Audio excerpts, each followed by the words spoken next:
السلام علیکم ورحمۃ اللہ وبرکاتہ۔ برادران اسلام، مچھلی والے نبی حضرت یونس علیہ السلام کا واقعہ۔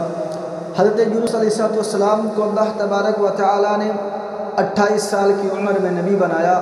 حضرت یونس علیہ السلام اللہ رب العالمین کے حکم سے ایک عرصہ تک اہل نینوا والوں کو توحید کی دعوت دیتے رہے، اور اللہ رب العالمین کی اجازت کے بغیر اہل نینوا والوں سے دور بھاگ گئے اور سمندر کے کنارے آئے۔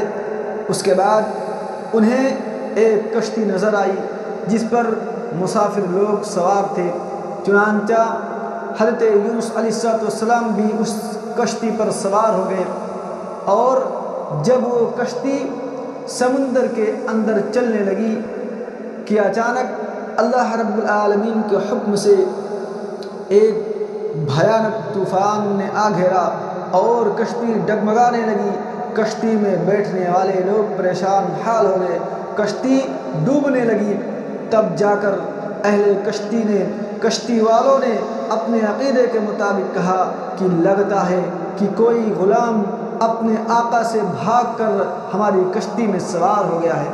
چنانچہ حضرت یونس علیہ السلام نے اپنے دل کے اندر جھانکا اور انہیں اس بات کا احساس ہوا کہ حقیقت میں وہ غلام میں ہوں جو اپنے آقا سے بھاگ کر چلا آیا ہوں۔ چنانچہ حضرت یونس علیہ السلام نے کشتی والوں سے کہا کہ اے کشتی والوں، وہ غلام میں ہوں جو اپنے آقا سے بھاگ کر چلا آیا ہے، چنانچہ مجھے کشتی سے اٹھا کر سمندر میں پھینک دو۔ مگر کشتی والے اور ملاح حضرت یونس علیہ السلام کی سچائی کو جانتے تھے۔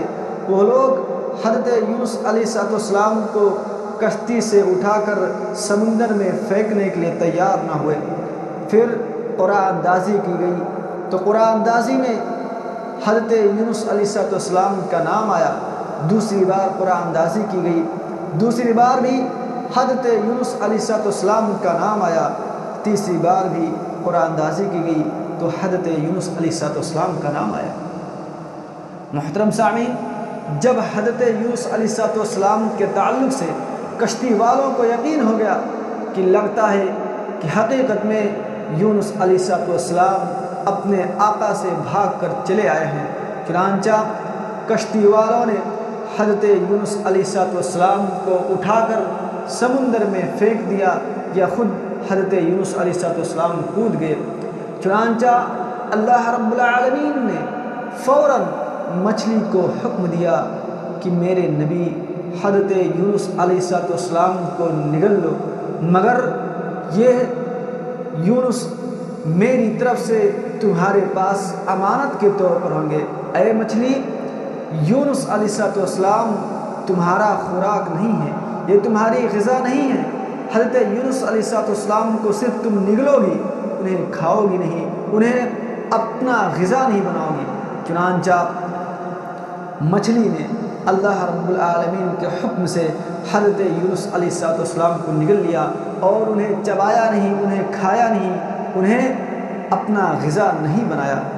چنانچہ جب حضرت یونس علیہ السلام مچھلی کے پیٹ کے اندر پہنچ گئے، جب انہوں نے اپنی آنکھ کھولی، دیکھا تو میں اندھیری جگہ میں اور میں زندہ ہوں۔ چنانچہ تاریکی پہ تاریکی، مسلمانوں، سمندر کے اندر مچھلی کے پیٹ کے اندر حضرت یونس علیہ السلام زندہ موجود ہیں۔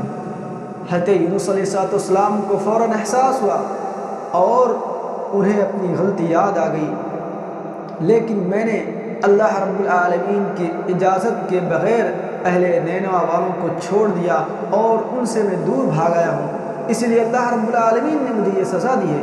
فوراً اللہ رب العالمین کی بارگاہ میں اللہ رب العالمین سے استغفار کرنے لگتے ہیں، اور حضرت یونس علیہ السلام اللہ رب العالمین سے رونے لگتے ہیں، اللہ رب العالمین کے سامنے فریاد کرنے لگتے ہیں اور کہتے ہیں، اے اللہ، لا الہ الا انت سبحانک انی کنت من الظالمین، اے میرے مولا، اے میرے رب، تیرے سوا کوئی معبود برحق نہیں ہے۔ انت سبحانک، تو پاک ہے، انی کنت من الظالمین، بے شک میں ہی خطا کاروں میں سے ہوں، بے شک میں ہی ظالموں میں سے ہوں، بے شک میں ہی نافرمانوں میں سے ہوں۔ اے اللہ میری پکار قبول کر لے، اے اللہ میری فریاد سن لے۔ اللہ رب العالمین نے فوراً حضرت یونس علیہ السلام کی درد بھری آواز سن لی۔ اللہ رب العالمین نے حضرت یونس علیہ السلام کی دعا قبول کر لی۔ پھر اللہ رب العالمین نے مچھلی کو حکم دیا کہ یونس علیہ السلام کو سمندر کے کنارے جا کر اگل دو۔ برادران اسلام، ہم نے حضرت یونس علیہ السلام کا واقعہ سنا۔ اس واقعے کے اندر ہم اور آپ اگر غور و فکر کریں تو یہ بات سامنے آتی ہے کہ حضرت یونس علیہ السلام کو مچھلی نے نگلا، لیکن مچھلی نے حضرت یونس علیہ السلام کو کیوں نگلا؟ حضرت یونس علیہ السلام کو مچھلی نے اس لیے نگلا کیونکہ مچھلی کو اللہ رب العالمین نے حکم دیا تھا کہ میرے بندے یونس علیہ السلام کو نگل لو۔ اللہ رب العالمین نے مچھلی کو حضرت یونس علیہ السلام کو نگلنے کا حکم اس لیے دیا کیونکہ حضرت یونس علیہ السلام نے اللہ رب العالمین کی نافرمانی کی تھی۔ اللہ رب العالمین کی اجازت کے بغیر، اللہ رب العالمین کے حکم کے بغیر وہ اہل نینوا والوں سے ناراض ہو کر بھاگ آئے تھے۔ اس لیے اللہ رب العالمین نے مچھلی کو حضرت یونس علیہ السلام کو نگلنے کا حکم دیا تھا۔